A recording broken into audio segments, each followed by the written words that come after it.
Bienvenue à tous. Voilà le sujet du live d'aujourd'hui. La critique d'une réunion de complotistes, des Vivi. Quand j'ai commencé mon projet et que je les ai infiltrés, j'ai participé à quelques-uns de leurs réunions vocales qui font chaque semaine, qui ont pour objectif de manipuler un peu les gens qui viennent les rejoindre et puis de galvaniser un peu leurs troupes.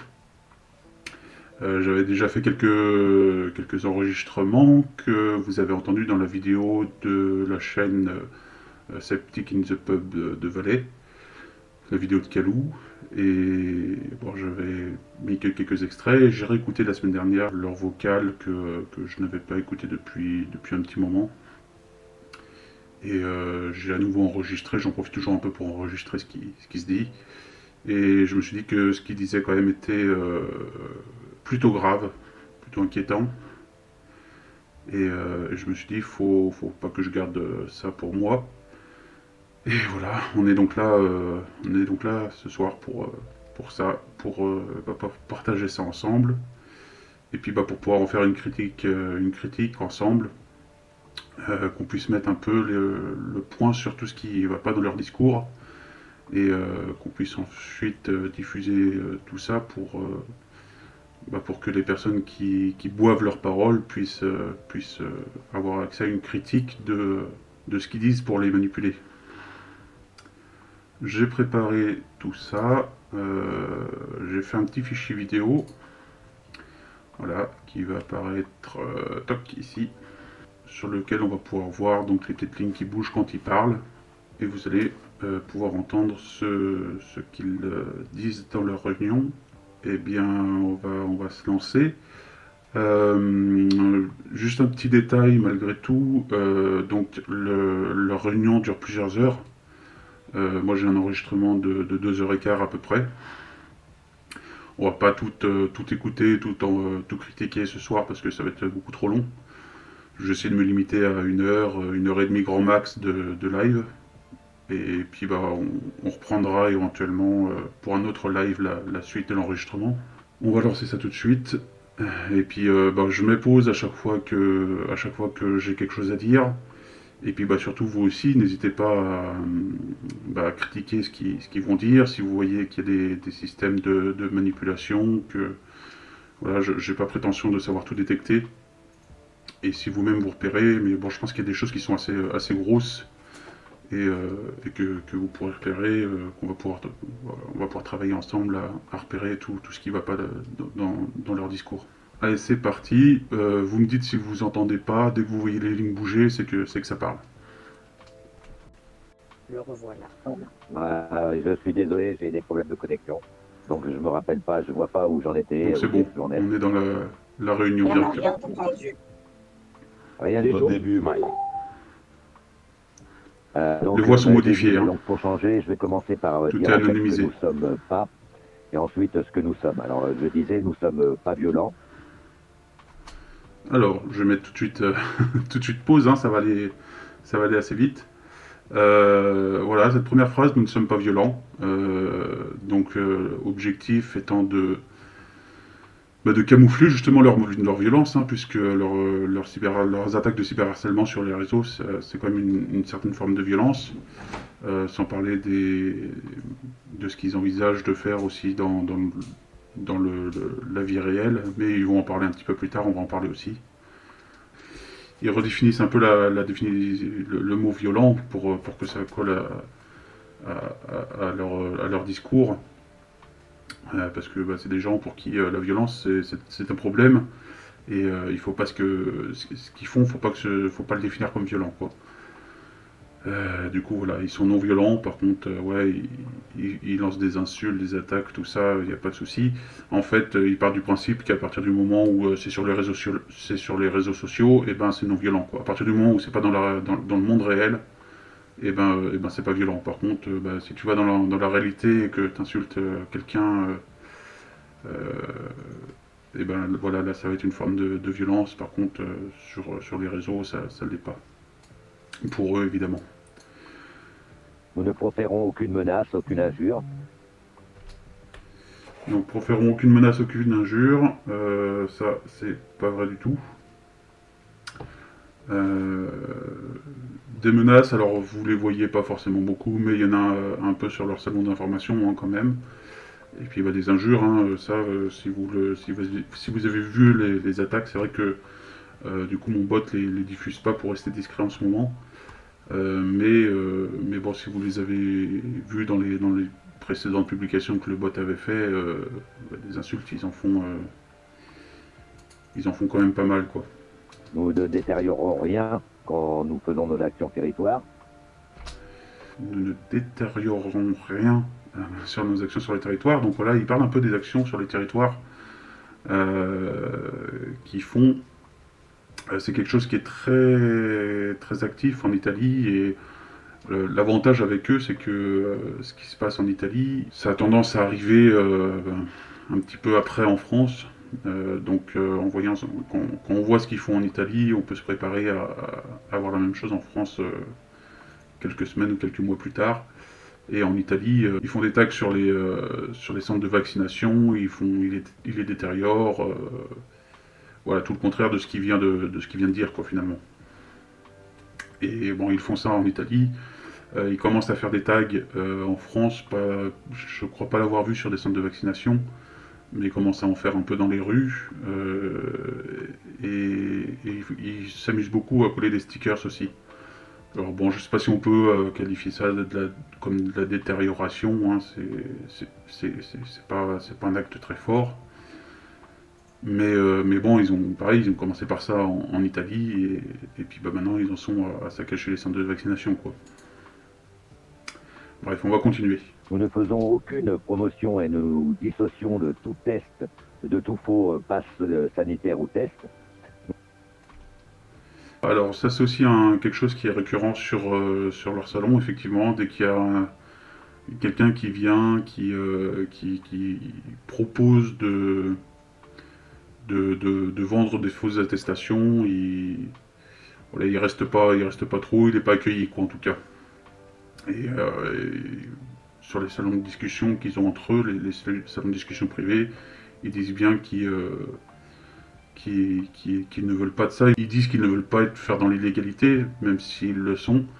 Voilà, ça fait partie des choses illégales dans lesquelles dans lesquelles ils veulent pas rentrer, quoi. Nous n'avons aucune appartenance politique et pas d'aspiration sur cela. Donc pas d'appartenance politique, pas d'aspiration. Donc globalement, c'est pas faux sur leur serveur. Alors ils ont bien tous un peu leurs opinions politiques, évidemment. Et bon, ça me surprendrait pas qu'ils aient tous un peu les mêmes. Moi, je connais pas forcément grand-chose en politique.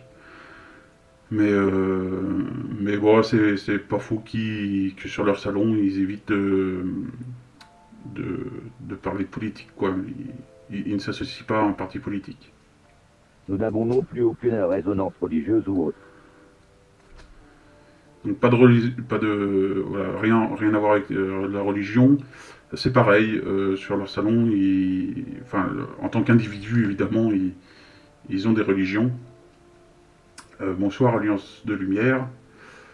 Voilà, en tant qu'individu, certains ont des religions, d'autres non, et de ce que j'ai récolté comme information à leur sujet, beaucoup étaient quand même croyants, quoi. Donc c'est pareil, ils en parlent pas, ils se définissent pas autour de ça, mais bon, ça fait quand même partie de pas mal de leurs membres. En revanche, nous sommes une force de lutte non violente et non dérogeable. Voilà, hein, ils recommencent, ils répètent ça, hein, toujours, la force de lutte non violente, hein, malgré la violence dont ils font preuve. Nous sommes des hommes et des femmes éveillés et surtout conscients de la nécessité de se mobiliser maintenant dans cette guerre psychologique et physique construite contre l'humanité. Là, on rentre un peu dans les dérives sectaires, justement, où il faut rentrer maintenant. Hein, faut pas se prendre le temps de réfléchir, de se poser trop de questions. De toute façon, les questions sont plutôt interdites chez eux. Voilà, il faut rentrer maintenant parce que c'est maintenant que c'est grave. Et voilà, ça fait un an et demi qu'on est, plus d'un an et demi qu'on est dans cette situation, mais voilà, c'est maintenant qu'il faut agir. Sucilon, c'est pour ne pas faire peur aux nouveaux adeptes potentiels. C'est pas pour ne pas leur faire peur, c'est pour les enrôler. L'objectif dans ces réunions, c'est le recrutement. D'ailleurs, la réunion vocale se fait sur leur salon de recrutement. Des guerrières et des guerriers qui ont quitté les bulles d'illusion servant le système. Voilà, bon, il faut que ce soit des personnes qui soient dans le complotisme, en gros, qui ont quitté la bulle d'illusion qui suit le système.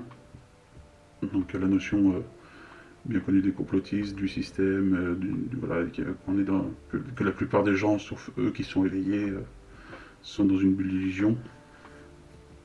Pour lutter sous un même symbole, criant à ces nazis que nous sommes là, face à eux, pour les mois, années, à se battre pour nos droits et libertés. Comme la plupart des mouvements sectaires, c'est quelque chose qui va durer des mois et des années. Véro, ils vont faire quoi quand la liberté va revenir? Eh ben, c'est une excellente question. C'est un mouvement complotiste, voilà, dérive sectaire, donc je pense qu'ils vont faire comme tous les autres. Les complotistes, voilà, il y a un système qui nous manipule, et puis bah, ils ont toujours un sujet autour duquel ils gravitent. Donc bah, oui, depuis un an et demi, la crise sanitaire. Et puis bah, quand ça sera autre chose, ça sera autre chose. Donc voilà, on verra avec le temps, hein, mais ouais, c'est écologique, ça se recycle, c'est ça, exactement. Donc voilà, ouais, ils vont effectivement se recycler sans aucun doute, comme tous les autres groupes quand le pass sera retiré. Et bon, enfin, après, moi, ça va être mon opinion personnelle. Euh, Sucilon, tu dis quoi? C'est comme les gourous sectes qui président la fin du monde. C'est ça, exactement.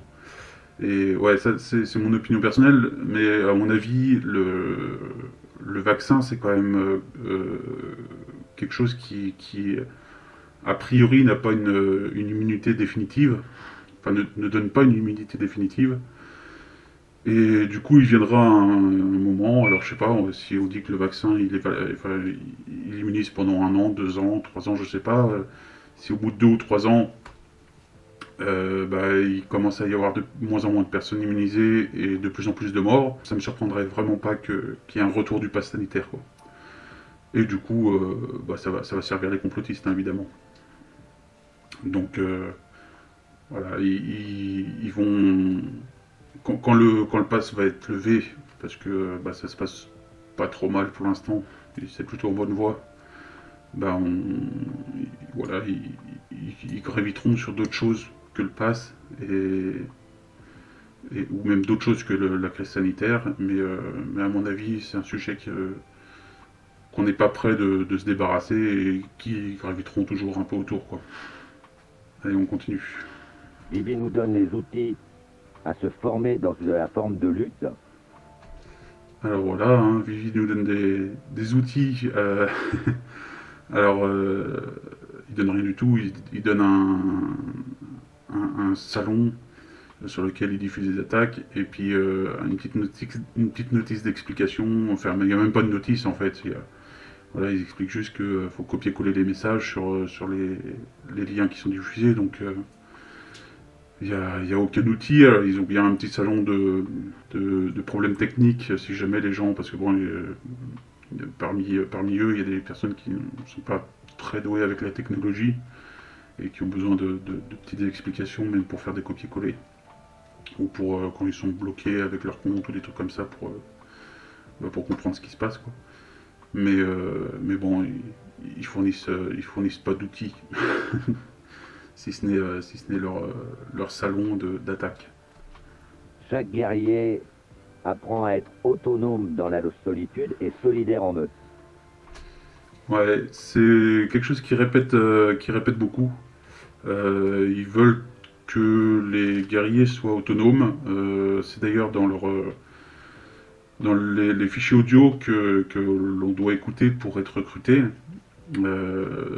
Parmi ces fichiers audio, ils expliquent que bah, le guerrier doit apprendre à être autonome pour que le jour où, si un jour je sais pas, leur salon est bloqué ou quoi que ce soit, qui disparaissent, et ben ils puissent continuer à faire la lutte tout seul, quoi. Ce qui est complètement illusoire, hein, parce que bah, si leur salon disparaît, bah, ils disparaissent, quoi. Il y en a pas, il y en a pas 3-4 qui vont s'amuser à continuer ça dans leur coin. À mon avis, ils vont se rediriger vers d'autres groupes complotistes ou ils vont se recréer ailleurs, mais jamais ils seront autonomes, quoi. C'est une illusion qui laisse aux personnes qui essayent de recruter, ils leur disent voilà, vous êtes autonome, vous êtes libre, mais ça sera jamais le cas, quoi. Nous n'avons plus le temps à perdre en débat du pourquoi et du comment, mais de On n'a plus de temps à perdre en débat. Voilà, j'en parlais tout à l'heure. Ils ont ordre de pas débattre, hein. Ils n'ont pas de temps à perdre à ça. Donc débat interdit. Débat interdit. Si tu te poses des questions, bah non, t'as pas le droit. Tu t'en poses pas. Voilà, le guerrier est censé être là-bas et il doit savoir pourquoi. Et il a pas à avoir de doute. Et voilà, le doute c'est quelque chose qui est proscrit chez eux. Ils n'ont pas à se poser de questions et à débattre de ce qu'il faut faire, quoi. Ils ont des ordres à respecter et bah, pas de débat, ça veut dire pas le droit à la discussion, quoi. Les navis, ne soyez pas des moutons du gouvernement, mais soyez des moutons des vivis, exactement. Voilà, ultra sectaire, Arthur, exactement. C'est tout à fait ça, c'est bien un groupe à dérive sectaire, hein. Et voilà, vous comprenez pourquoi je voulais vraiment diffuser ça, parce que c'est quand même, effectivement un peu grave, quoi. Un peu beaucoup. On est qu'à 2 minutes 30 de la réunion. faire le pas d'accepter la réalité de ce régime, comprendre ce qu'ils en veulent et riposter à toute agression. Voilà, donc ils sont pas violents, mais bon, bah, ils ripostent à toute agression, hein. Toujours la même logique. Pas de violence, mais des ripostes, des attaques de cyberharcèlement, tout ça. Mais voilà, faut pas que ce soit inclus dans leur définition de violence, ce genre de choses. Nous pouvons être cette résistance. Je vous rappelle que Vivi lutte dans la légalité, pour l'instant. Voilà, alors, les Vivi luttent dans la légalité pour l'instant. C'est pas anodin comme phrase. Ça veut dire que bah, c'est quand même pas mal inquiétant. Ils sont dans la légalité, donc ils se défendent absolument de faire dans l'illégalité. Comme il disait, ils interdisent la vente de passes sanitaires, de faux passes sanitaires ou ce genre de choses, parce que c'est dans l'illégalité. Et voilà, ils disent dans leurs audios, ils disent que d'essayer de faire dans l'illégalité, c'est faire le jeu du système. Donc ils le font pas. Par contre, voilà, pour l'instant, ils le font pas. Les actions qu'ils font déjà en Italie, à savoir de détériorer les centres de vaccination, de faire des tags partout dans les rues, bah, c'est déjà dans l'illégalité, quoi. Et même ça, ils le font un petit peu en France. Alors coller les stickers, il n'y a pas de souci. Faire des tags, c'est dans la légalité. Et que la désobéissance était un devoir inscrit, et sans même l'être, c'est un devoir pour nos enfants. Donc une petite pointe de manipulation, hein, c'est un devoir pour nos enfants. Il y a besoin de mettre le côté sentimental, hein, dans l'histoire. C'est une technique assez connue des antivax. Quand ils veulent mettre une image sur laquelle on voit que que le vaccin c'est quelque chose de mal, et ben il montre un enfant en train de pleurer qui est en train de se faire piquer par une seringue. Et là tout de suite, et ben, on rentre dans l'émotion, dans la manipulation, dans la manipulation par l'émotion. Et c'est quelque chose de très efficace pour manipuler les gens. Voilà ce que sont les bibis. Merci, C'est Mike. incroyable. C'est incroyable que tu aies pensé à faire l'introduction comme ça, parce que je voulais faire un complément à ton introduction habituelle, justement en mettant l'accent en fait sur les défauts de la lutte. Donc c'est rigolo que tu sois parti en disant je vais vous dire ce que nous ne sommes pas, et donc je vais compléter sur ça. Nous ne sommes pas feignants. Nous ne sommes pas feignants, ça aussi c'est un point important, parce que depuis 2-3 semaines, ouais, peut-être 3 semaines maintenant, avant ils ordonnaient à leurs soldats de suivre les ordres et d'attaquer. Et depuis quelques semaines, ils surveillent si les attaques sont bien faites. Et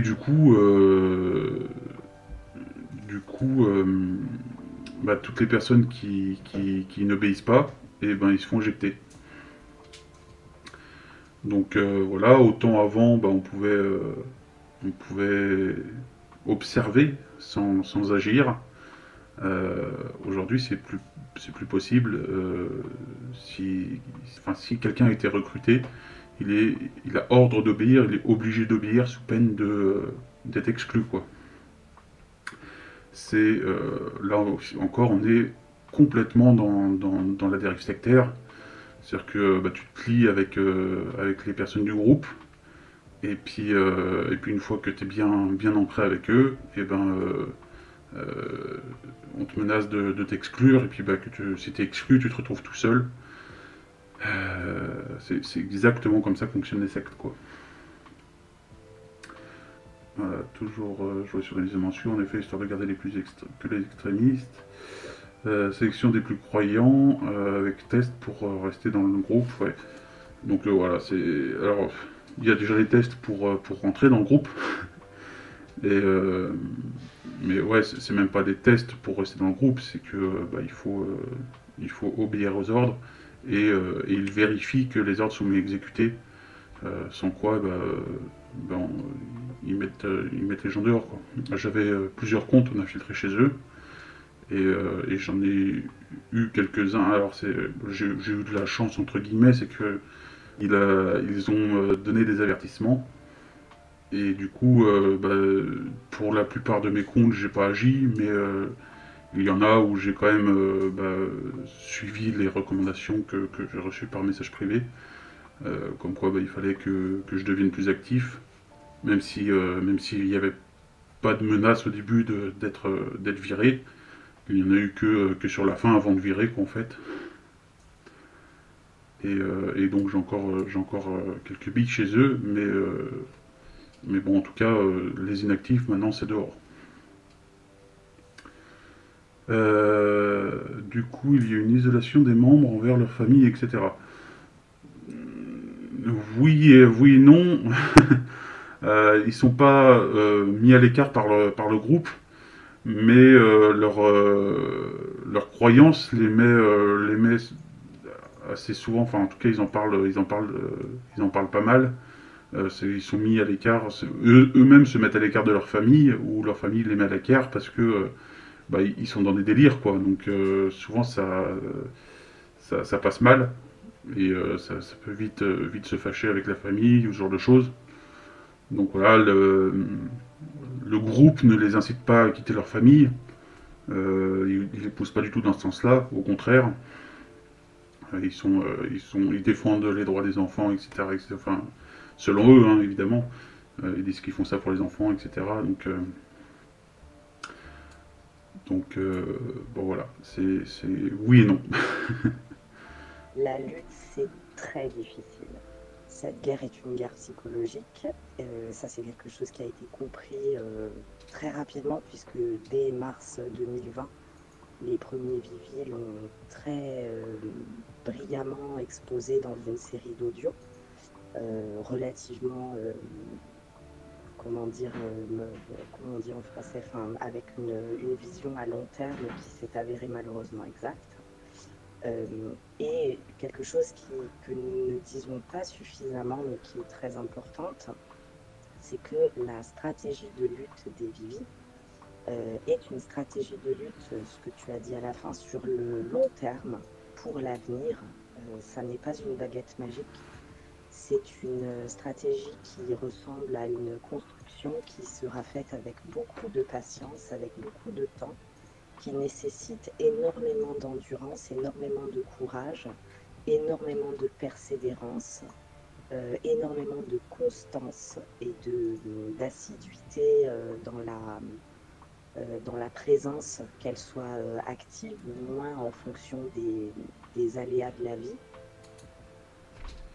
Voilà, là on retrouve encore un bon cocktail de tout ce qui fait que c'est sectaire. Hein. C'est-à-dire que voilà, il faut. Alors ça, c'est quelque chose qui va durer des mois, des années. Parce que c'est simple, hein, ce qu'ils font, ça n'a absolument aucun effet sur leur objectif. Leur objectif à la base, c'est quand même de faire que la soi-disant dictature sanitaire s'arrête. Et ils ont absolument zéro effet en ce sens-là. Donc forcément la lutte, elle va durer des mois, des années, et puis ils vont pouvoir avoir l'emprise sur toutes les personnes qui recrutent pendant des mois et des années. C'est l'objectif, hein. Ils mettent pas en place une solution du tout. Ils le vendent comme tel en disant voilà, ce qu'on fait, ce sont des petites pierres qu'on met pour construire la montagne, et voilà, on fait pierre par pierre, du coup la montagne elle va mettre des années à se construire. Sauf que voilà, quand tu as une montagne à construire, quand tu jettes un caillou, ça n'a pas trop d'effet, quoi. Il va falloir en jeter une sacrée quantité. Et c'est ce qu'ils visent, mais en fait c'est quelque chose qui n'arrivera jamais, quoi. C'est ce qu'ils visent, mais voilà, faudrait encore qu'ils jettent des cailloux, en fait. Ce qu'ils font, c'est même pas acheter des cailloux. donc voilà, il n'y aura jamais de montagne qui va se construire. Et c'est une lutte que nous ne pourrons gagner malheureusement qu'avec beaucoup de sueur, de larmes et peut-être, bien que nous ne soyons pas violents, de sang, dans le sens où nous serons les premières victimes de cette dictature nazie sanitaire et demain nazie communiste. Toujours le discours sectaire de manipulation, quoi. Donc pour devenir guerrier Vivi, même si c'est un concept qui, quand on le regarde de loin, peut sembler très loin de nous, justement, il faut avoir conscience de l'ouvrage qui est devant nous et du fait que chacun d'entre nous, face à cet ouvrage, est totalement insignifiant. Nous ne valons absolument rien. Ça, le système nous le fait peser et sentir tous les jours. Donc il faut avoir ce recul et cette objectivité de se dire que nous ne valons strictement rien. Et en même temps, le propos et la proposition derrière la stratégie de lutte des Vivi, c'est quand même malgré tout la victoire. C'est-à-dire que derrière la philosophie de la lutte, on est dans l'illogisme complet, quoi. Ils admettent, voilà, ils disent qu'ils ne valent absolument rien, mais que le but c'est la victoire. Et si ce que tu fais c'est rien, et ben la victoire elle est impossible. Et voilà, ils veulent garder, voilà, ils expliquent bien que bah, le combat doit être permanent, régulier, qu'il faut faire des efforts, qu'il faut s'investir, euh, mais, euh, mais, mais ce qu'ils font ne vaut rien, mais il y a un but, un objectif à atteindre, ça n'a pas de sens, quoi. Je pense qu'ils utilisent un peu cette forme de discours pour les guerriers qui prennent conscience que ça n'avance pas et que ça sert à rien, même si je suis pas sûr qu'ils soient très nombreux. Enfin, peut-être qu'ils le sont, puisque quand même il y a un peu de turnover chez eux. Les guerriers qui sont recrutés ne restent pas forcément très longtemps, parce qu'ils doivent prendre conscience que ça sert à rien, et je pense que c'est là-dessus qu'ils essayent d'appuyer avec ce discours-là, avec ce passage-là précisément, c'est que bah, même si ça sert à rien, et ben on a un objectif et on va pour l'atteindre, quoi. On peut dire ça comme ça. Il y a énormément d'énergie positive, il y a énormément d'optimisme, même quand on est au fond du trou. Et il y a la pleine conscience du fait que cette guerre ne peut être gagnée qu'avec notre stratégie. Alors ça fait très, comment dire, prosélytique ce que je suis en train de dire. Ça ne peut être gagné que avec leur stratégie. Sous-entendu, bah, n'allez pas voir les autres groupes complotistes. Ce que eux font, ça sera jamais efficace. Si vous voulez gagner, rejoignez-nous. Même si juste avant, ils disent qu'ils valent rien, hein. Voilà, voilà, c'est de la manipulation. De la manipulation vraiment de A à Z. Sinon, ça va demander une sacrée dose de persévérance et de sacrifice. Est-ce que ça sera vraiment un mouvement durable du coup, quand on voit à quelle vitesse on se décourage, quand on ne voit pas le résultat de nos efforts. Et alors voilà, bah, comme je le disais tout à l'heure, je pense qu'il y en a pas mal qui se rendent compte que ce qu'ils font, ça a aucun effet. Et il y a il y a quand même du turnover. Alors il y en a quelques-uns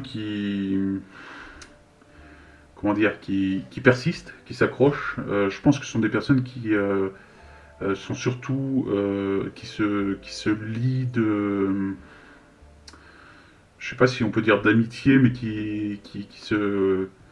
voilà, qui trouvent une communauté, qui ont des gens avec qui parler, voilà, qui étaient peut-être seuls et qui ne se retrouvent plus seuls, et du coup qui se retrouvent bah, enfermés là-dedans. Et ces personnes-là donc restent sur du plus long terme, et bah, pour ceux que je vois rester vraiment longtemps, ils finissent par monter un peu en grade chez eux. Ça les fait exister, ouais, c'est ça. Et ouais, ceux qui restent le plus longtemps, qui sont les plus actifs, qui discutent beaucoup, qui participent beaucoup aux salons vocaux, voilà, après plusieurs mois, certains montent en grade et commencent à avoir quelques droits bah, pour faire du recrutement ou ce genre de choses de façon active, quoi. Salut Trotsky, bienvenue. Mais nous sommes à un tournant dans la résistance où il apparaît de plus en plus clair et évident que ce que nous disons depuis mars 2020 est la réalité, à savoir que les illusions de pouvoir résoudre ce qui est en train de se passer par des actions qui sont des actions plutôt classiques déjà vues dans l'histoire de l'humanité, comme peuvent l'être les manifestations, les révoltes civiles, les recours juridiques, j'en passe et plus encore, et la violence bien évidemment, sont en fait des cul-de-sac qui non seulement ne sont pas des solutions, mais surtout se retrouvent en réalité totalement contre-productifs et permettent au système de continuer à avancer. Cette personne a un phrasé qui laisse penser qu'elle a suivi une formation d'hypnose, rythme, intonation, stabilité de la voix, repos. entre les mots et les phrases, ou alors du théâtre. À ma connaissance, cette personne n'a rien fait de tout ça. Je me suis informé sur elle, et a priori non, comment dire, elle a flirté avec la pseudo-médecine, mais en tout cas pour ce qui est du théâtre ou ce genre de choses, j'en ai pas connaissance. Je ne l'ai pas vu passer dans mes recherches. Ouais, j'ai oublié ce qu'il venait de dire. Alors, attendez, je retourne un tout petit peu en arrière. En fait, des cul-de-sac qui non. Oui, voilà. Du coup, c'est ça. Ils expliquent. Ça aussi, c'est quelque chose qu'ils expliquent dans leur audio de recrutement. C'est ce qu'ils expliquent dans leur audio de recrutement, tout ce qui est actions qui ont été faites par le passé, à savoir les révoltes, les manifestations, tout ça. C'est quelque chose qui est, et la violence, comme ils le disent, c'est quelque chose qui est, selon eux, quelque chose qui serait maintenant inefficace, puisque ce serait, que ce serait des choses qui seraient manipulées en fait par le système et qui seraient prévues dans le plan du système et qui ne serviraient plus à rien. C'est pour ça que selon eux, il faut des choses innovantes et qu'il faut lutter là où ils ont le droit de lutter, c'est-à-dire dans la légalité, et c'est pour ça qu'ils disent qu'ils veulent rester dans la légalité pour l'instant. C'est pour rester, selon eux, en dessous des radars du système, alors que c'est pas le cas du tout. je peux pas vous révéler voilà, des informations là-dessus, mais le système, entre guillemets, voilà, a pas mal d'informations sur eux, quoi. Non seulement ne sont pas des solutions, mais surtout se retrouvent en réalité totalement contre-productifs et permettent au système de continuer à avancer. Donc il apparaît de plus en plus évident que la seule stratégie payante et qui puisse, avec un minimum de chance, amener à une victoire, c'est la nôtre. Ceci étant dit, comme ce type de discours défrise énormément de personnes qui sont dans la lutte depuis longtemps, des gens éveillés depuis même plus longtemps que mars 2020, on va essayer dans ce salon de vous expliquer pourquoi cette stratégie est la seule qui puisse avoir une chance de réussir, mais aussi pourquoi c'est la plus difficile. Et voilà, donc ils sont là pour expliquer aux, aux futurs recrutés comment ils doivent penser, comment ils doivent agir, et comment ils doivent faire, tout en laissant croire qu'ils sont libres d'être ce qu'ils sont et de faire ce qu'ils ont envie. Mais c'est leur solution et ça va être beaucoup de travail. Il va falloir être motivé. par rapport à ça, je voulais simplement rappeler à tous les gens qui sont présents que, en général, dans la vie, les plus grandes victoires sont celles qui sont obtenues avec les plus grands sacrifices. Pas forcément sacrifice humain, il ne s'agit absolument pas de devenir martyr, mais les plus grands sacrifices en termes de travail. Donc cette lutte, c'est une lutte qui nécessite beaucoup de travail. Et c'est inquiétant hein, quand même. Effectivement, elle parle de sacrifice de travail seulement, mais bon, c'est quand même du sacrifice. Voilà, il demande de faire un sacrifice de travail pour l'instant. On ne sait pas jusqu'où ça peut aller aussi à l'avenir selon comment ça évolue. C'est pour ça qu'elle commence en soi-même, en chacun d'entre nous, par une grande introspection et un grand questionnement sur ce que nous voulons en premier lieu comme individus, pour nous-mêmes et pour nos proches, pour ensuite devenir soi-même le changement que nous voulons voir dans le monde. Ce qui est un peu ambitieux, mais c'est comme ça.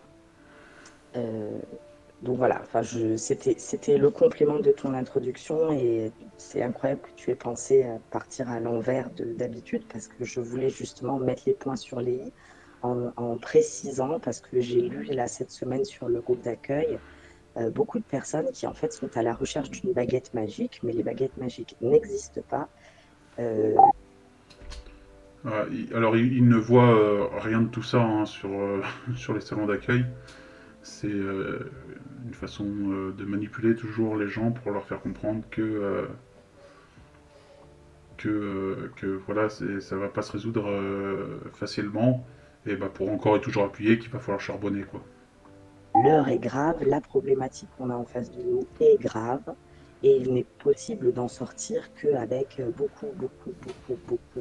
énormément de travail, un travail sur soi-même, un travail de collectif, d'organisation et de problem solving, on va dire.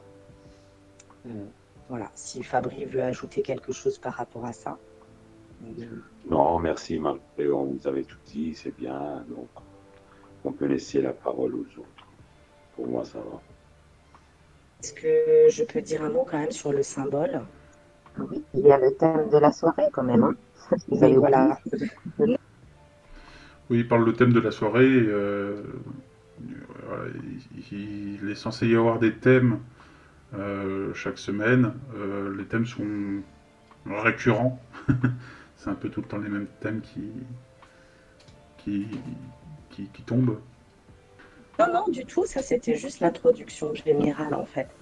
Je viens de dire que la stratégie des Vivi est la seule qui ait une chance de réussir.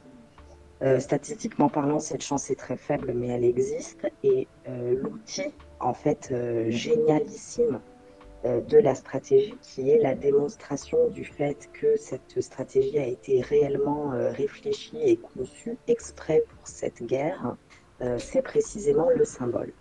Donc Alors, oui, le symbole, on peut le voir effectivement comme un outil, mais bah, ils vont en parler justement. On va pouvoir en parler aussi. Symbole que vous voyez pour les participants du salon sur certains profils de guerriers qui sont présents ce soir.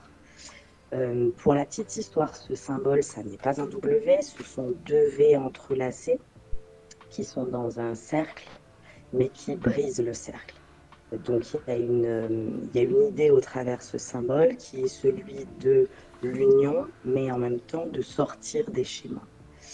Ce symbole est inspiré du film V pour Vendetta que chacun d'entre nous devrait regarder minimum 10 fois, puisqu'il s'agit d'un véritable manuel de désobéissance civile et d'un véritable manuel stratégique de ce qu'il faut faire pour gagner cette guerre. Ce qu'il faut le faire pour gagner cette guerre, c'est tiré d'une fiction. C'est important ça aussi. Et c'est grave. C'est très grave de prétendre que les solutions aux problèmes des problèmes de la société qu'on peut avoir, que eux ont en tout cas, bah, ça vient d'un film, quoi. C'est extrêmement inquiétant. On dirait qu'ils vendent des tupperwares ou alors des kits de détection quantique pour le sommeil profond à 25 €. Ouais, c'est effectivement la façon de parler. Et puis ouais, vous allez l'entendre, on va essayer d'en écouter le plus possible, mais la voix endort, mais le contenu réveille. Et pour du coup participer à ces audios pour pouvoir les enregistrer, c'est extrêmement difficile de garder son calme et de rester silencieux face à ça, quoi. Hein. Il faut beaucoup de patience, comment dire, faut beaucoup de zen, quoi. Donc c'est un film qui est à étudier en réalité plus qu'à regarder. Bombe à part. Comment? Bombe à part. J'ai pas compris. Bombe à part.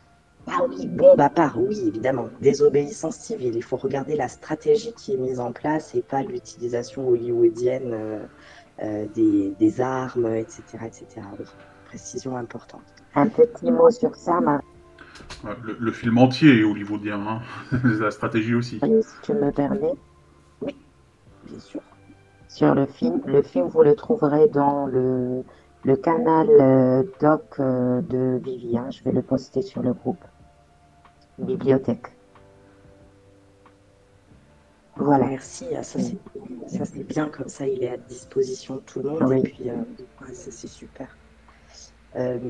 Donc, l'inspiration du symbole, graphiquement parlant, c'est le film. Le V a été doublé parce que nous revendiquons 2 fois plus les droits et les libertés. Il y a vraiment cette notion du fait que nous sommes très, très en colère de ce qui se passe. Ouais, elle arrange un peu à sa sauce, hein, parce que dans les audios de recrutement, le symbole il est évoqué, et dans les audios, ils expliquent que le V est doublé. Le V, c'est pour le symbole du héros du film, V pour Vendetta. Et en fait, eux, dans les audios, en tout cas, ils expliquent que le V est doublé parce que ce sont les vies, et du coup, les vivi, quoi. Et pas parce qu'il faut agir 2 fois plus ou ce genre de choses, quoi. Ça, c'est un peu une modification du discours pour manipuler dans leur sens, quoi. Ça manipulait pas suffisamment avant. Mais en même temps que notre colère, nous réussissons à la canaliser et à la mettre à profit pour créer une lutte qui soit réellement efficace et ne pas céder aux bas instincts humains qui consisteraient à mettre en place des actions ou inutiles ou violentes, ou les deux. Donc voilà pour le Ouais. Voilà, ni inutile ni violente, et ce qu'ils font, et plutôt les deux, quoi, finalement. C'est du 10 puissance V. Donc voilà, leurs actions sont très inutiles et font quand même preuve de violence, quoi. Ils retournent bien le truc toujours pour être dans la manipulation, quoi, finalement. régime graphique et en termes de fonctionnalité à la lutte, le symbole est à la fois fédérateur, c'est-à-dire qu'il se propose d'être l'emblème, donc vraiment le symbole de l'opposition dans cette guerre. Un symbole fédérateur qui représente quelque chose dans une guerre. Est-ce que ça vous évoque rien à vous? Voilà, c'est quelque chose qui est assez évident, et alors il traite tout le monde, voilà, il traite ce qui se passe de dictature nazie sanitaire, mais tout ce qui se passe autour de leur symbole, voilà, c'est pas quelque chose qui est inconnu, quoi.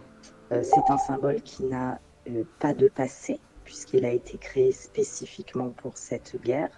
C'est un symbole qui n'est représenté par personne et qui en même temps est porté par tous les guerriers. Donc c'est un symbole qui n'a pas de risque de récupération ou d'association à une personnalité, laquelle aurait des défauts et des qualités et donc qui pourrait être facilement traînée dans la boue. Donc on va les mettre au pluriel. Le fait d'être très facile à identifier, quand on l'a vu une fois, en général on s'en rappelle. Voilà, l'objectif de leur symbole, c'est qu'on se rappelle. On l'a vu une fois, on se rappelle. C'est de marquer les esprits, hein. Le fait qu'il est très facile à reproduire, quand on l'a dessiné une fois, on est capable de le dessiner 1000 fois. Le fait qu'il est facile à reproduire avec peu de moyens, un feutre rouge, un spray de peinture rouge. Un spray de peinture rouge.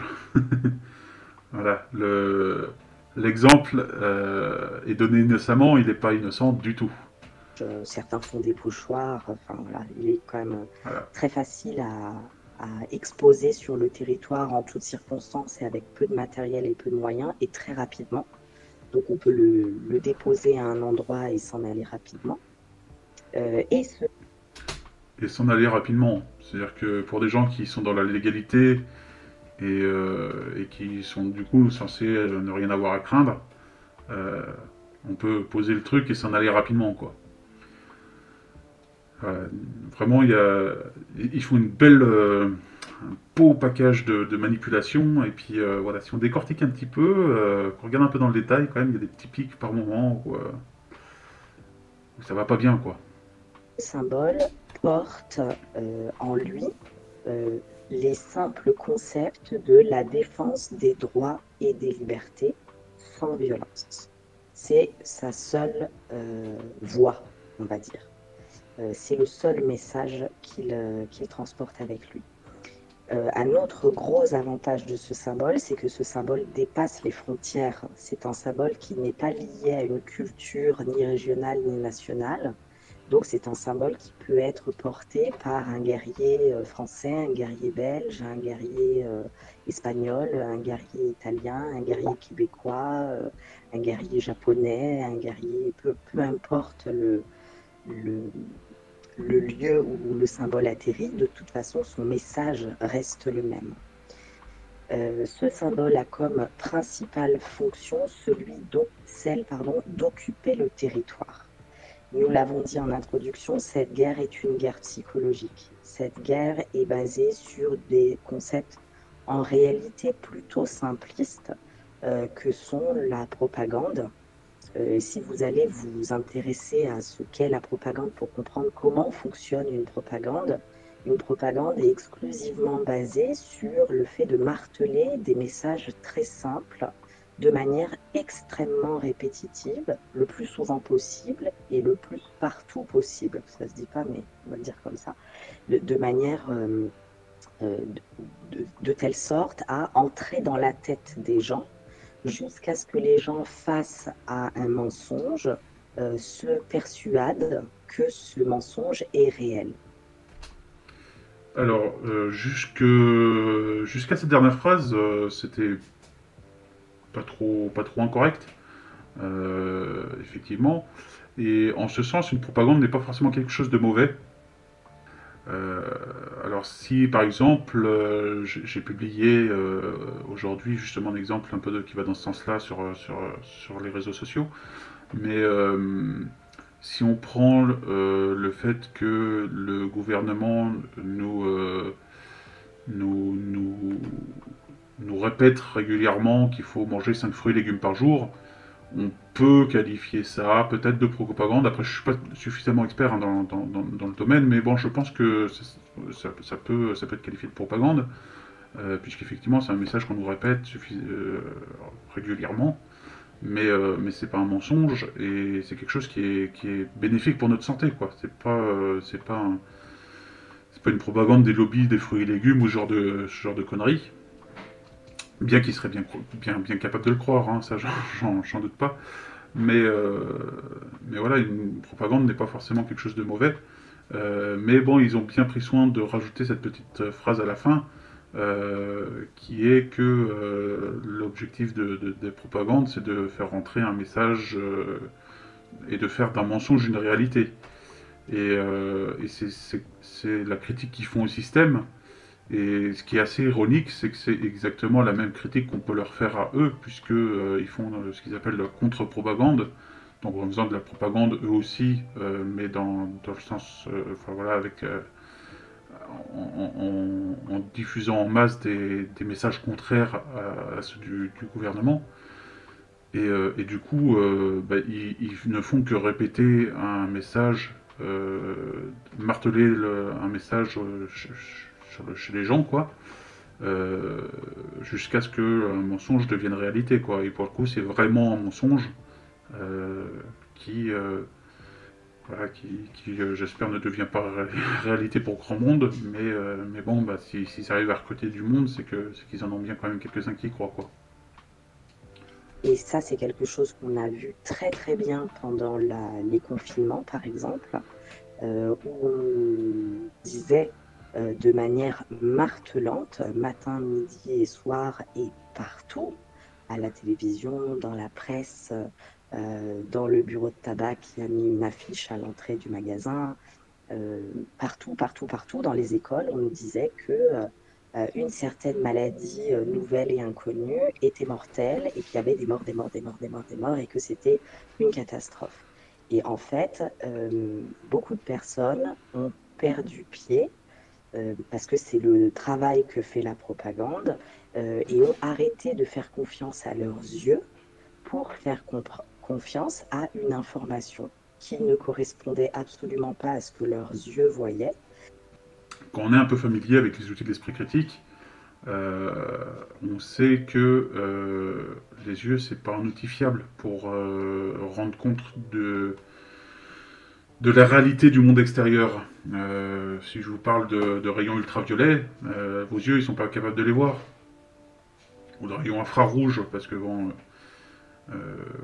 les rayons ultraviolets peuvent avoir des effets. Si je prends les rayons infrarouges, ça a, à ma connaissance, aucun effet. C'est quelque chose qui est invisible.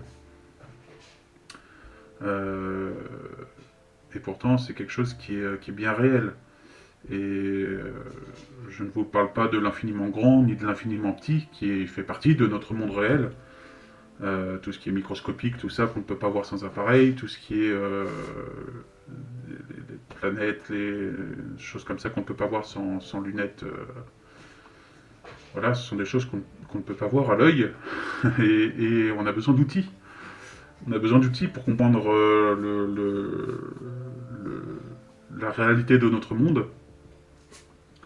Et eux,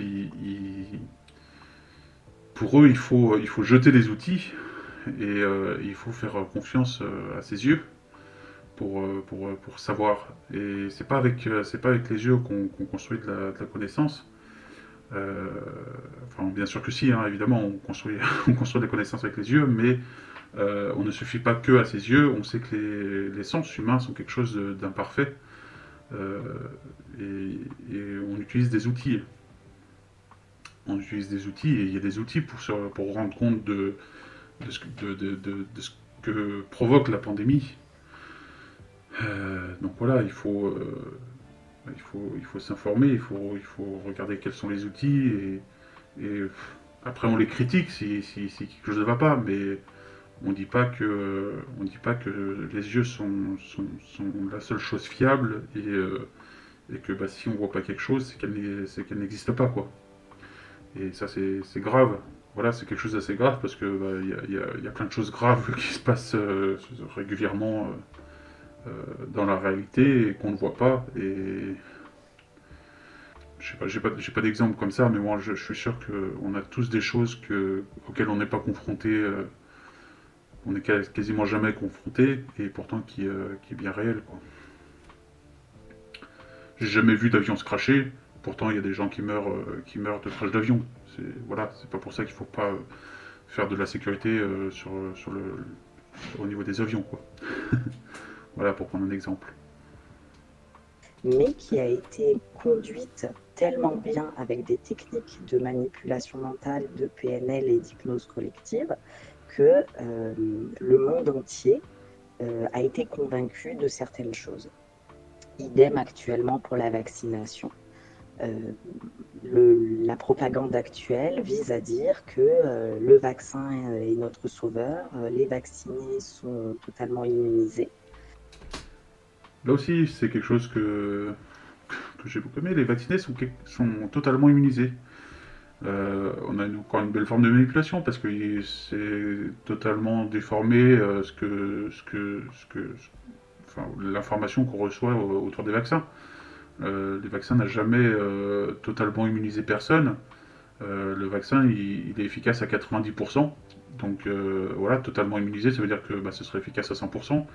Et c'est pas le cas. Donc voilà, on a un gros mensonge, pas compliqué à vérifier en plus, voilà, qui a pour but de manipuler. C'est un beau Strowman. Je sais pas ce que c'est un Strowman, c'est un homme de paille peut-être. Voilà, voilà on a encore une image de manipulation qu'elles utilisent. Ce qui est bien évidemment faux, mais la propagande fait son travail, le mensonge répété 100 fois devient vérité. Pourquoi est-ce que j'explique ça? Parce que le symbole a comme fonction celle de venir récupérer du territoire là où la propagande a totalement envahi le territoire. Donc, Alors là, enfin, elle va peut-être l'expliquer après aussi, hein, mais un symbole ne récupère pas du territoire là où une propagande en a pris, quoi. Ça, c'est encore quelque chose qui n'a absolument aucun sens. Donc, vous prenez un exemple au hasard, je ne sais pas, vous imaginez une guerre ou ce que vous voulez, quelque chose de très très envahissant, et ce serait la propagande.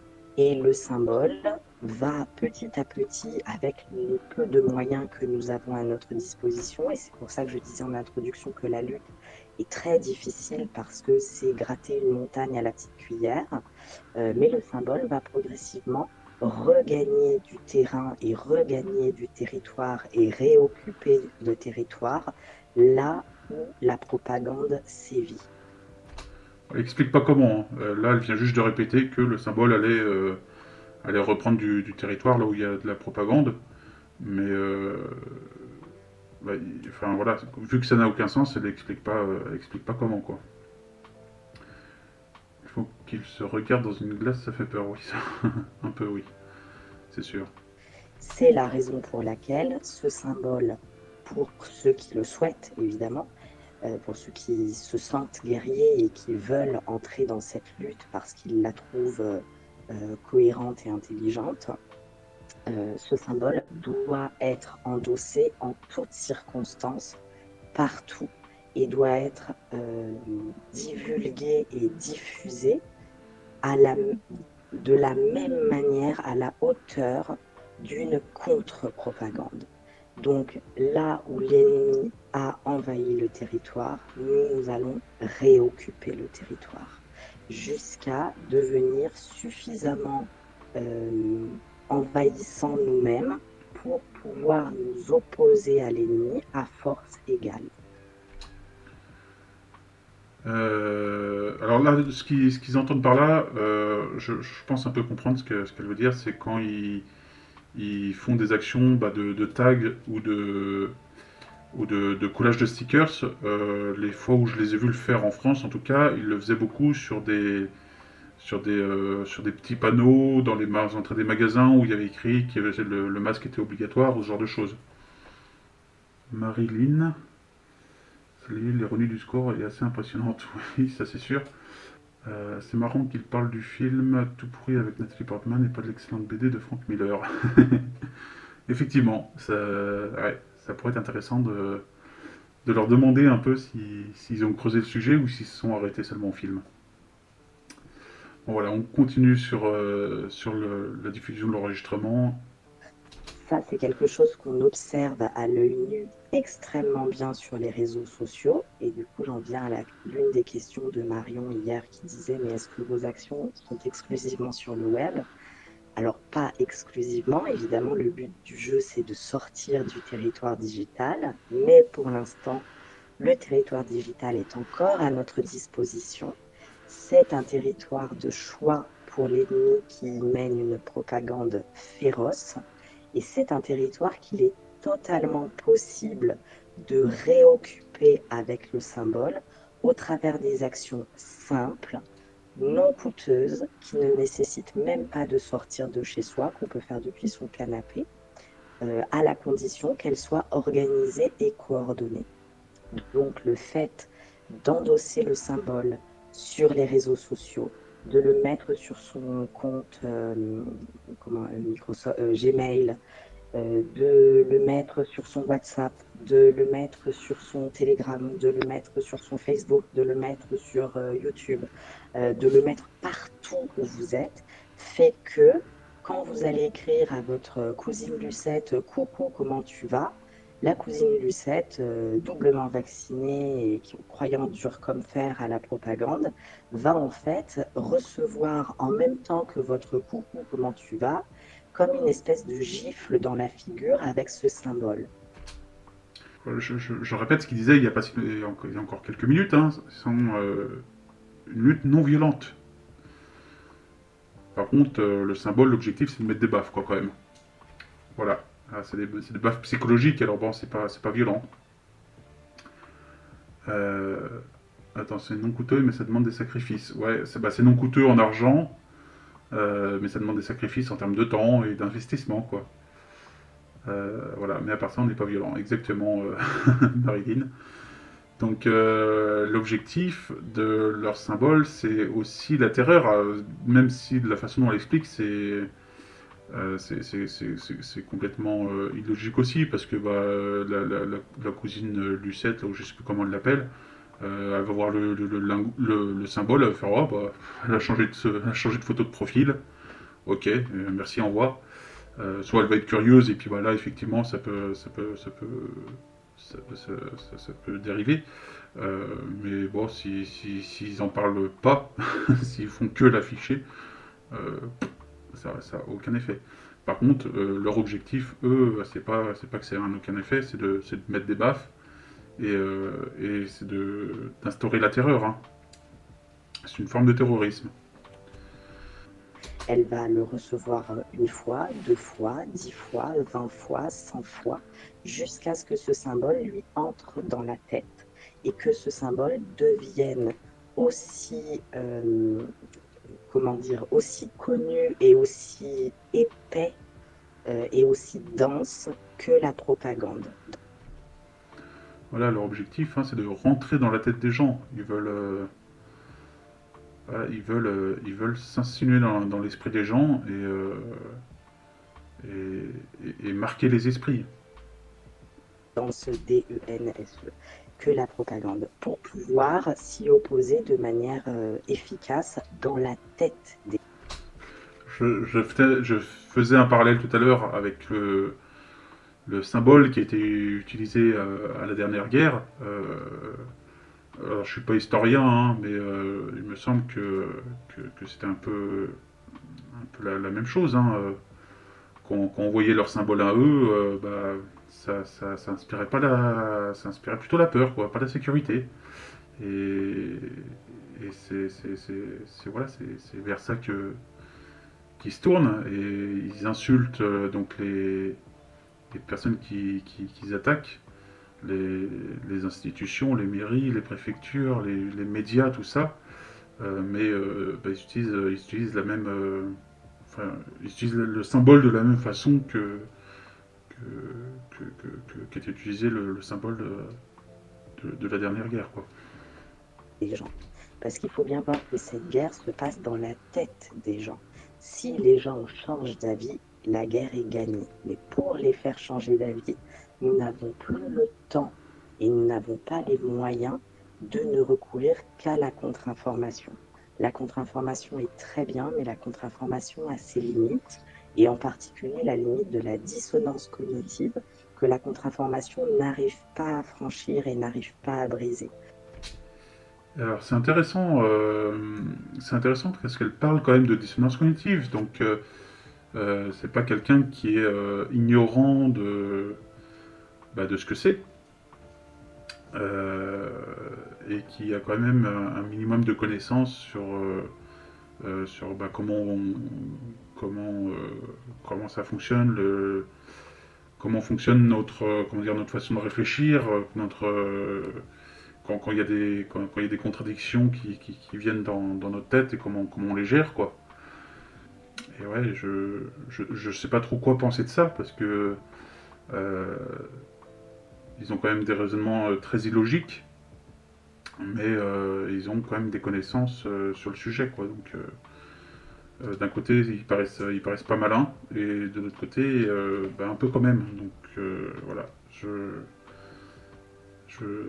voilà. Il y a des choses, il y a des choses bizarres. Il y a des choses où ça plane pas haut, et des choses où c'est quand même très réfléchi. Seule la contre-propagande basée sur les mêmes fondements que la propagande, donc le martelage constant, quotidien et le plus diffus possible, tous les réseaux, le territoire, etc., est en mesure de briser la dissonance cognitive qui s'est produit dans la tête de la plupart des gens et est en mesure de renverser ce qu'on appelle l'opinion publique, c'est-à-dire d'obtenir un consentement populaire en faveur de la résistance et donc en défaveur de notre ennemi. Voilà. Elle sort des trucs. Alors là, elle parle de dissonance cognitive, donc voilà, quelque chose qui est pas connu de tout le monde. Et puis à côté, elle nous sort des trucs comme ça, quoi. Ça a pas de sens. Ça a vraiment pas de sens. Voilà ce à quoi sert le symbole. Je ne sais pas si les autres guerriers veulent ajouter quelque chose. C'était peut-être trop technique. Alors, moi, je voulais seulement faire un exemple pour répondre à Marion Funky. Par rapport le symbole et l'efficacité du symbole et de la stratégie de lutte des Vivi. Bon.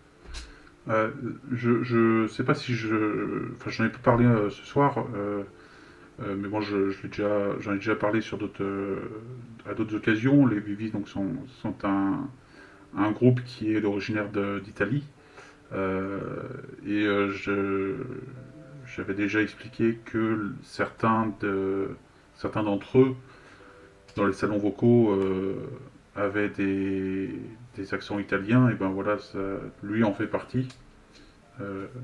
Alors, avec la modification, je sais pas si on l'entend très très bien, mais il a un accent italien qui s'entend pas trop mal, quoi.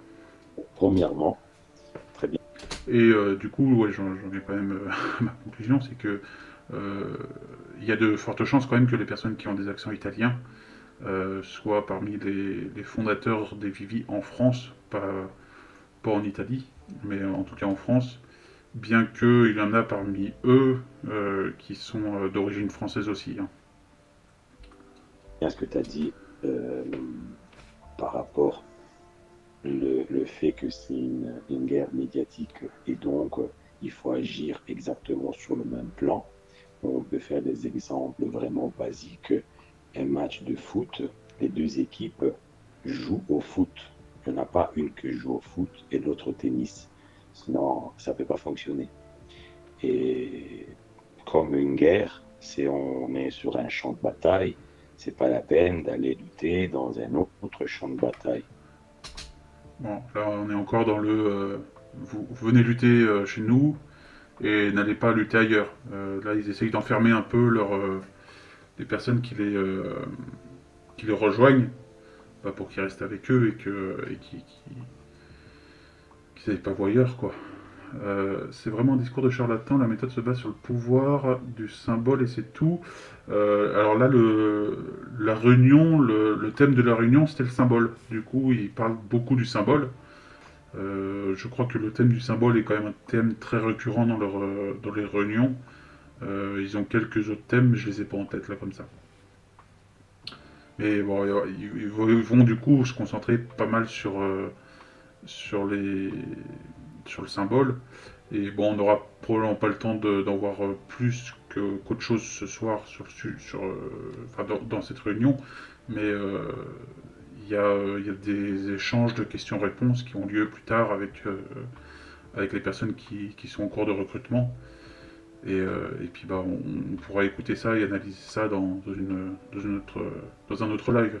Du coup, j'en organiserai d'autres pour avoir la suite. Hein. Parce que sinon, la guerre n'aura pas lieu. Et l'ennemi va gagner sans lever un doigt. Donc voilà, ce qu'il faut comprendre aujourd'hui, c'est que si on veut avoir une chance de gagner, il faut lutter sur le même terrain. Et aujourd'hui, le terrain de l'ennemi, c'est pas dans la rue, c'est pas des bombes, c'est pas des missiles, c'est l'information, c'est la propagande, c'est les médias, c'est la télévision, c'est la presse, c'est les réseaux sociaux. Donc grâce à ça, ils ont le pouvoir total, 100% de la possibilité d'informer les gens, désinformer les gens, inventer les choses et faire croire ce qu'ils veulent aux gens. Vraiment faire croire tout ce qu'ils veulent, hein, même que les ânes volent ou tout ce qu'ils veulent, ils peuvent faire croire. On peut faire croire n'importe quoi aux gens, même que les ânes volent. C'est pour voir, quoi, pour comprendre quand même le niveau où ils en sont. Hein. ça va loin. S'ils sont à penser que l'État peut faire croire que les ânes volent, voilà. Alors je dis pas qu'il y a personne, il n'y a pas des gens qui croient n'importe quoi, mais heureusement, enfin j'espère heureusement que c'est pas une majorité des gens. Et c'est en ça qu'il est important de faire de l'éducation au scepticisme, à l'esprit critique, pour que personne ne croie n'importe quoi, même que les ânes volent, parce que bah, si eux ils accusent le peuple de croire que les ânes volent, bah, en fait ils sont pas mieux. Ils croient aussi n'importe quoi. Ils pourraient croire que les ânes volent s'ils disaient que le vaccin faisait voler les ânes, et que du coup ça le rendait dangereux. Euh, et du coup, dans un cas comme dans l'autre, si on croit les choses trop facilement, bah, il faut faire de l'éducation à l'esprit critique, quoi. Ce dont ils sont extrêmement dépourvus. Il n'y a aucun problème. Donc, si on veut avoir une possibilité, on doit équilibrer cette propagande. Donc, c'est clair, avec une contre-propagande. Donc, qu'est-ce que c'est une contre-propagande aujourd'hui? Déjà, c'est dire la vérité. La vérité sur le comportement de l'ennemi. Et donc, dire face à un ennemi que c'est un nazi, un véritable nazi, par rapport à ses comportements. Et deuxièmement, il faut dire la vérité, ce qu'ils disent pas. Donc, ils disent que les vaccins sauvent les vies, ils disent que les vaccins, c'est, comment dire, c'est parfait pour lutter contre le Covid, ou plein de mensonges. Voilà, donc ils les insultent, hein, encore une fois, et puis ils expliquent qu'il faut désinformer, quoi, en gros. Mais il n'y a personne, et ils ne donnent pas le droit, personne n'a le droit de dire la vérité. Bien que le vaccin est dangereux, que le vaccin aujourd'hui ne sert à rien, que le vaccin tue. Donc la contre-propagande qu'on fait, c'est dire exactement la vérité. Où on va le dire. Aujourd'hui, on le dit sur les réseaux sociaux, mais on le dit aussi dehors des réseaux sociaux. Donc on le dit au centre de vaccination, on le dit devant les écoles, on le dit devant les hôpitaux, on le dit où il faut le dire. On ne le dit pas dans une place ou dans la rue comme ça. On le dit où il faut le dire, où eux agissent. Je vous fais l'exemple de l'Italie. Et comme ça, vous allez comprendre l'importance du symbole, l'importance de faire les actions sur les réseaux sociaux et l'importance de sortir des réseaux sociaux et faire des actions sur le territoire. En Italie, ça fait 1 an et demi que les Vivi font des actions sur les réseaux sociaux, coordonnées en masse, régulièrement, tous les jours. Tous les jours, tous les jours, tous les jours. C'est comme des marteaux. C'est un martèlement médiatique sur les réseaux sociaux qu'on crie la vérité, mais toujours, depuis le premier jour, avec le symbole. À tel point que le jour où on était assez nombreux, assez organisés, assez efficaces, pour pouvoir sortir des réseaux sociaux et aller mener des actions sur le territoire, les gens à l'extérieur des réseaux sociaux, ils nous connaissaient déjà. Donc la presse savait déjà qui on était, les cibles, donc les virologues de plateau qui allaient faire des shows dans, je sais pas, dans des lieux, des places, des trucs comme ça, ils connaissaient déjà le symbole. Donc, on va mener des actions sur le territoire seulement en exposant le symbole sans proférer un mot. On n'a pas besoin de parler parce que les gens ont déjà lié le symbole à la désobéissance civile, ont lié le symbole à la, comment dire, au fait qu'on n'est pas d'accord. Les gens, ils ne peuvent lier le symbole qu'aux attaques, hein. Il n'y a que là qui sont visibles. Donc ils ne sont pas du tout liés au fait voilà, qu'ils ne sont pas d'accord, tout ça, etc. Oui, mais ce sont les attaques avant tout qui les rendent visibles. Et c'est à ça que les gens lient le symbole. Et du coup, en liant le symbole à des attaques, eh ben, on est toujours, on est encore dans l'objectif d'instaurer une terreur, quoi, de faire peur. quand on voit le symbole, ça veut dire qu'on va se faire attaquer. Donc attention. Euh, avec tout ce que les virologues de plateau, avec tout ce que l'État raconte. Donc on est vraiment dans la dissidence intelligente. Mais ça, c'est quelque chose qui fait peur à l'État, fait peur au système, parce que c'est un système de lutte inédit et pas connu. L'État, ils ont tellement peur qu'ils restent relativement inactifs malgré les plaintes, etc. Alors qu'ils ont tout ce qu'il faut pour les arrêter si c'est nécessaire, quoi. Donc l'État, le système, c'est pas qu'il a peur, l'État, le système les ignore complètement tellement ils sont risibles. C'est tout. Et merci Sucilon pour tes encouragements aussi, ton soutien. Parce que, après, peut-être Marion, elle va parler un peu de l'échiquier, de la cour du consentement, un peu de certaines choses dont on parle dans les audios. Ça, c'est les audios de recrutement, hein, l'échiquier, la courbe du consentement, tout ça. C'est les audios à écouter pour se faire recruter. L'État, le système, a prévu tout ce qu'on connaît. Donc, a prévu les manifestations, a prévu l'utilisation de la violence, et ils attendent que ça. Si vous regardez en Australie, ils ont presque mis en place l'état martial parce qu'ils ont poussé les gens dans les manifestations à utiliser la violence. Et donc l'État, le système, a l'excuse pour pouvoir mettre en place un système, un régime autoritaire, un régime de police, un régime militaire. Et une fois qu'il y a le système de police instauré, ça va être extrêmement compliqué pour réussir à équilibrer ou à faire basculer les choses. Donc ça, c'est la première chose à éviter. C'est la chose la plus stupide qu'on peut penser de faire, c'est utiliser la violence. Et ce qui est assez comment dire, comique, entre guillemets, c'est que ils n'ont aucun contrôle sur ça. C'est-à-dire qu'ils peuvent bien dire que ça a aucun... que c'est quelque chose à éviter. De toute façon, ça ne dépend pas d'eux, ça dépend des personnes qui décident d'aller manifester dans la rue. Et si les gens ils ont décidé de manifester et d'être violents, et c'est pas ce qu'il dit là, ou c'est même pas leur groupe qui changera quelque chose. Et si cette violence oblige à faire intervenir la police, ce genre de choses, c'est pas son discours là qui changera quoi que ce soit. Donc voilà, on est là encore dans un discours qui n'a pas pour objectif d'empêcher les manifestations, mais on est toujours dans la manipulation, quoi. Et salut, c'est faux, ça fait plaisir de te voir passer.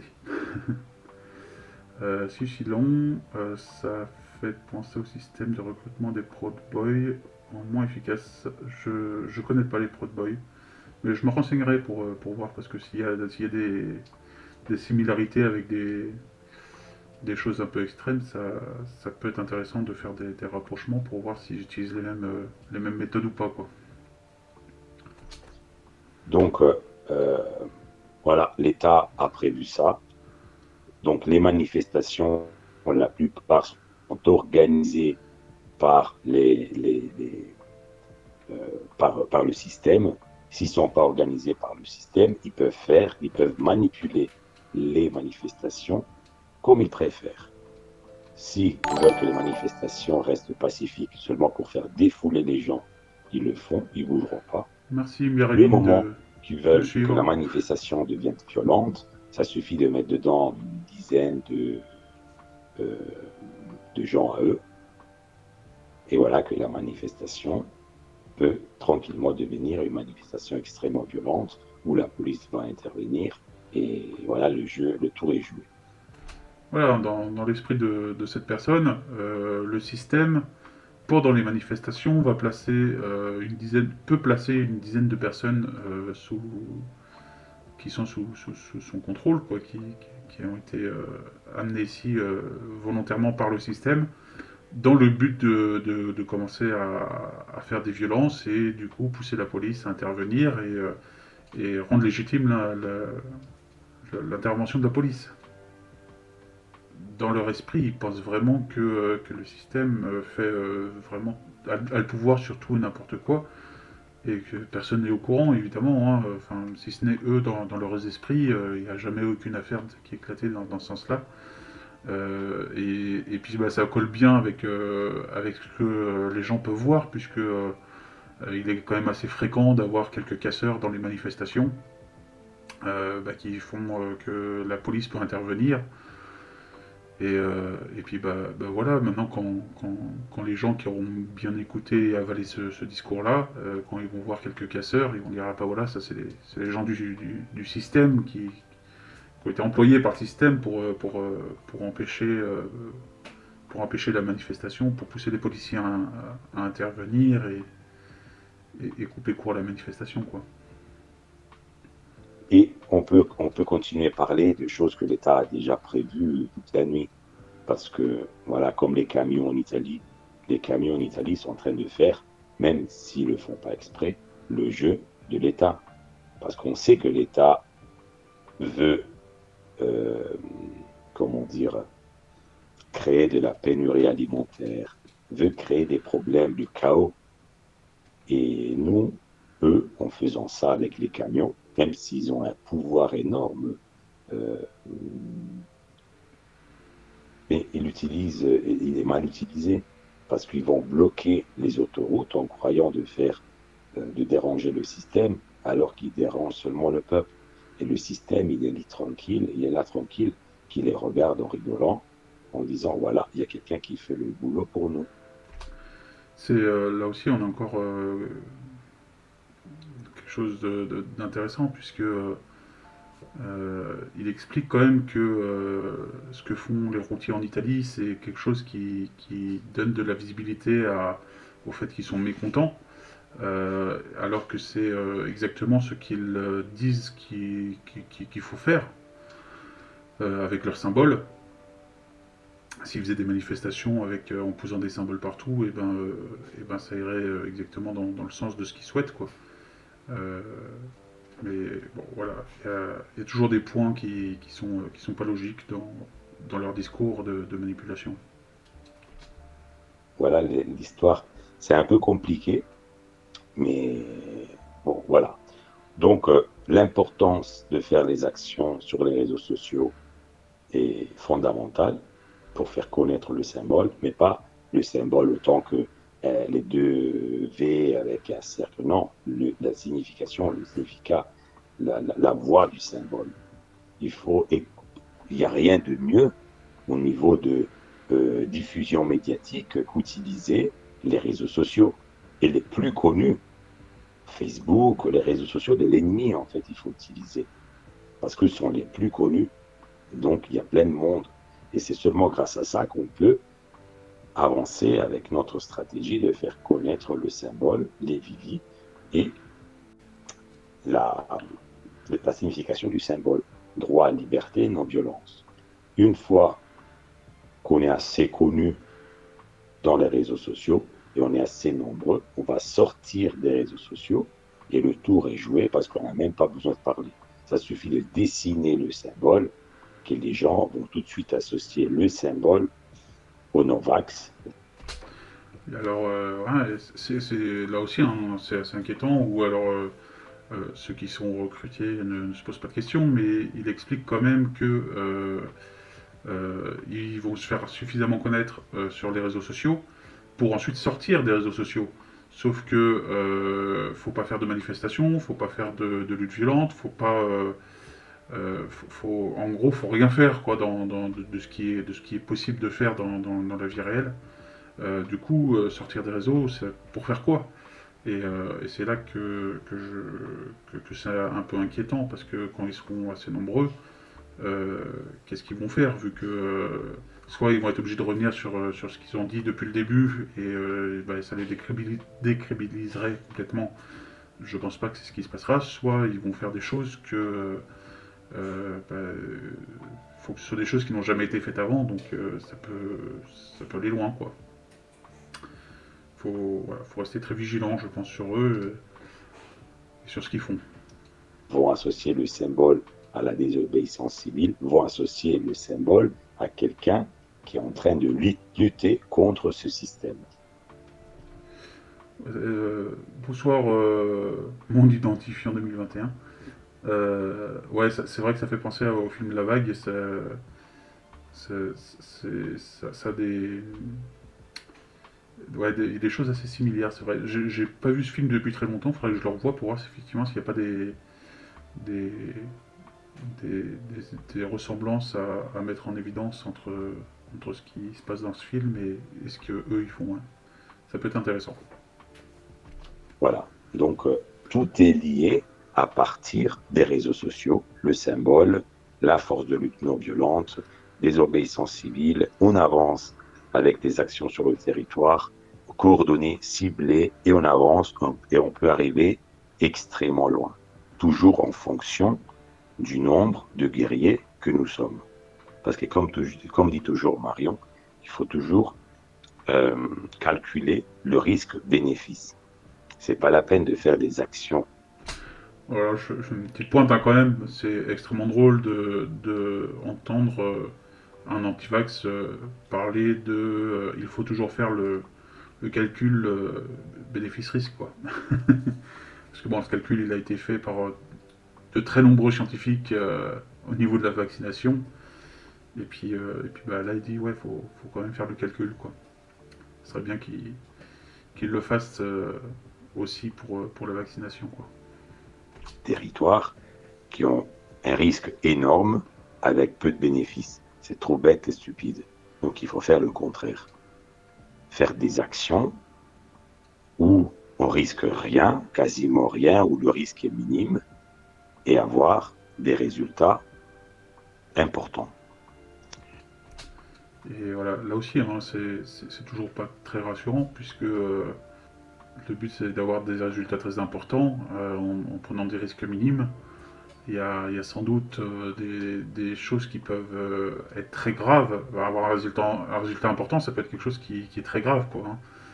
Enfin, moi, je l'entends un peu comme ça. Et voilà, organiser des choses sur lesquelles ils ne prennent pas de risques pour faire des choses, le moins de risques possible pour faire les choses les plus graves possibles. Voilà, c'est encore quelque chose qui est je pense, pas grave, quoi. Qu'il est important de diffuser, de mettre en avant. Voilà, désolé Marion si j'ai parlé un peu trop, mais j'espère d'être clair. Mais c'était très... Bon voilà, il a fini de parler. On va s'arrêter là pour ce soir, ça fait déjà suffisamment longtemps qu'on est ensemble. L'audio voilà, est très, très très intéressant et il y a encore plein de choses à en dire. Voilà, et ben écoutez, je vous remercie pour d'être resté jusque là. Merci pour m'avoir aidé aussi à faire un peu de critique et d'avoir commenté avec moi ce qu'il dit sur cette réunion. Et puis on se donne rendez-vous sans doute la semaine prochaine pour écouter la suite. Merci à tous et à très bientôt. À une prochaine, ouais. Salut.